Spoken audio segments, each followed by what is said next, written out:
Today we were visiting the capital of the island, Ajaccio, the hometown of Napoleon and a historical site right out of the Stone Age.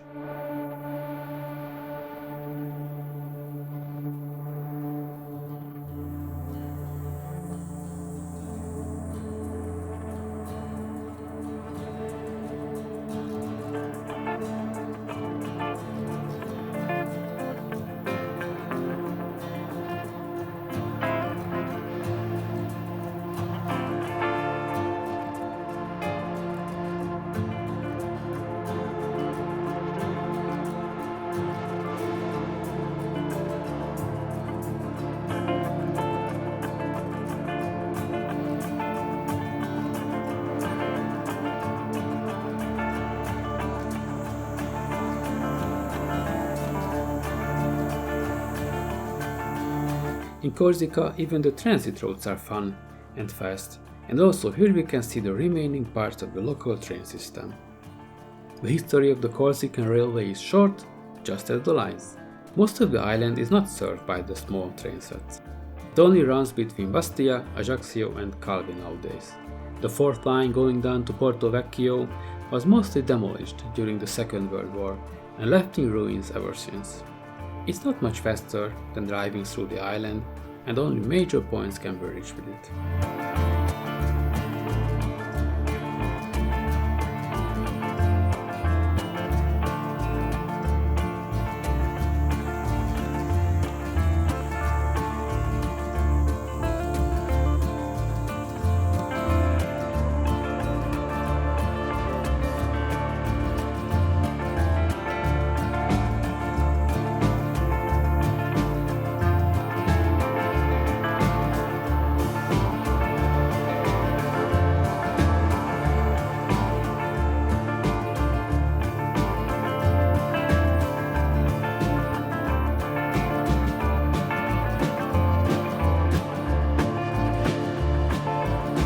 We were on the lookout for further good spots to collect chestnuts.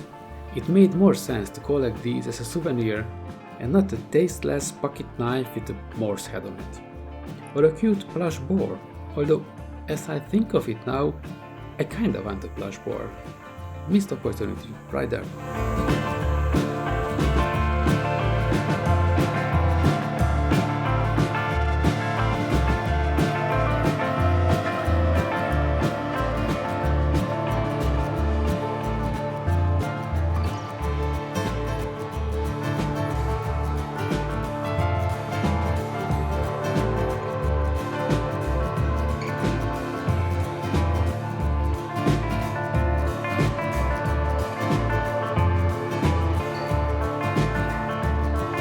Ajaccio is the port where you set your foot on land if you arrive with a big cruise ship to the island.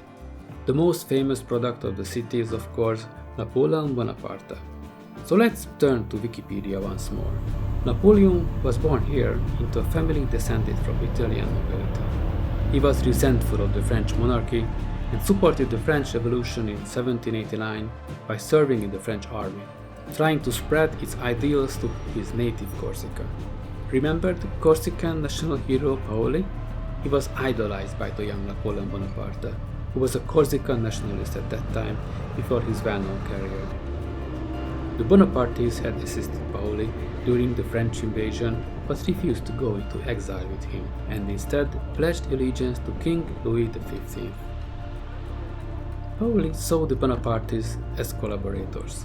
This and other events accelerated Napoleon's transition from Corsican to French nationalism. As they say, Napoleon never fully outgrew his fondness of Paoli and had mixed feelings about him throughout the rest of his life. Now they are worshipped on the same island in two cities not far from each other. His political and cultural legacy endures as a celebrated and controversial leader. He initiated many enduring reforms, but has been criticized for the authoritarian role. His military career spanned over 20 years. He led French armies in the French Revolutionary Wars and later as an emperor in the Napoleonic Wars. Despite his rich war-winning record, Napoleon's military career ended in defeat.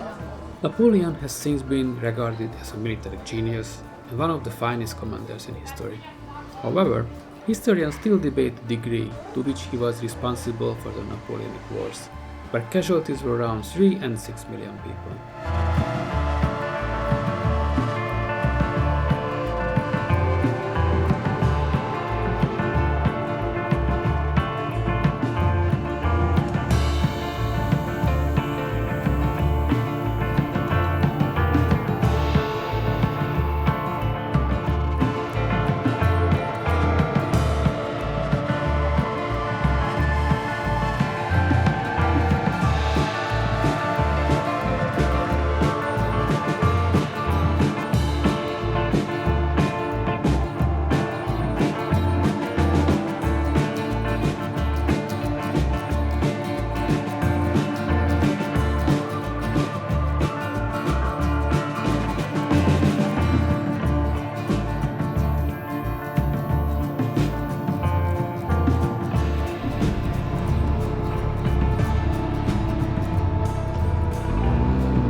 Not far from the capital, we can dive even deeper into history, so deep we sink down all the way to the New Stone Age.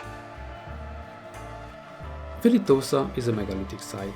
The period of occupation spans from the end of the Neolithic era and the beginning of the Bronze Age until around the Roman times in Corsica.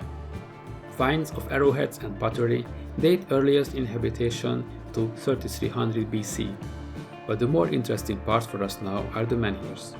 Around 1500 BC, the first 2-3 meter high menhirs were erected. They have been carved with representations of human faces, armor and weapons. In total, about 20 menhirs of various times can be found here.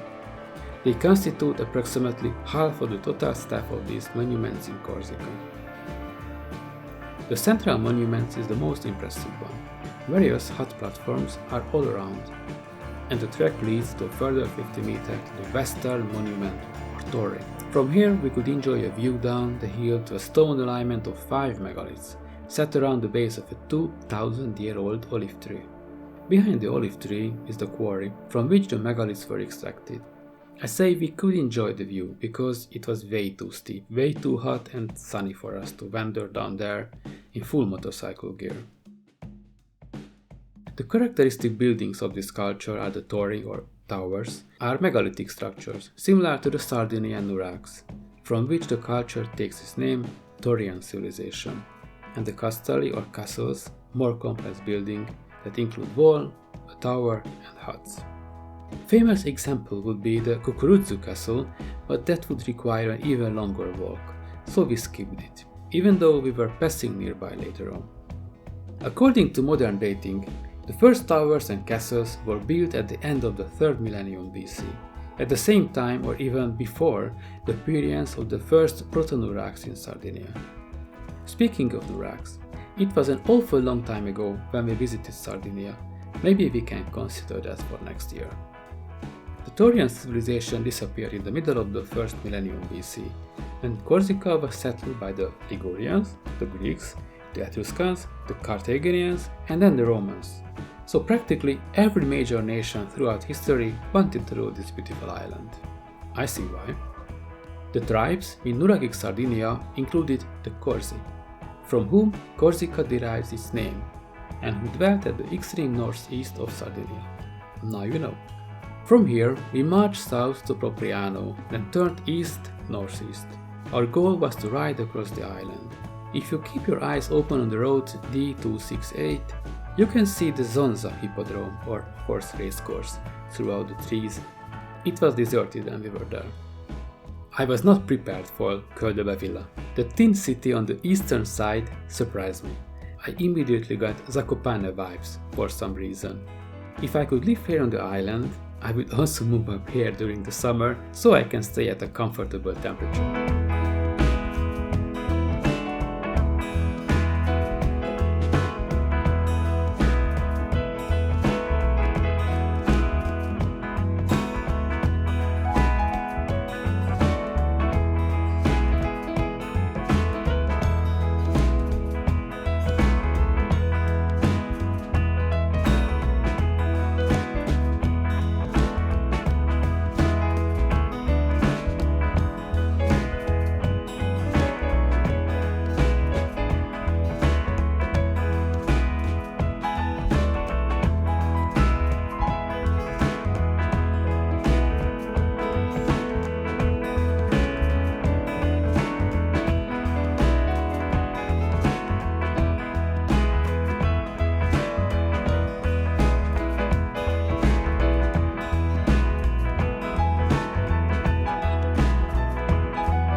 As you may know, October is Breast Cancer Awareness Month. We saw a few mementos for this on our way back.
Next time, we will visit the southern part of the island and take a boat trip from Bonifacio.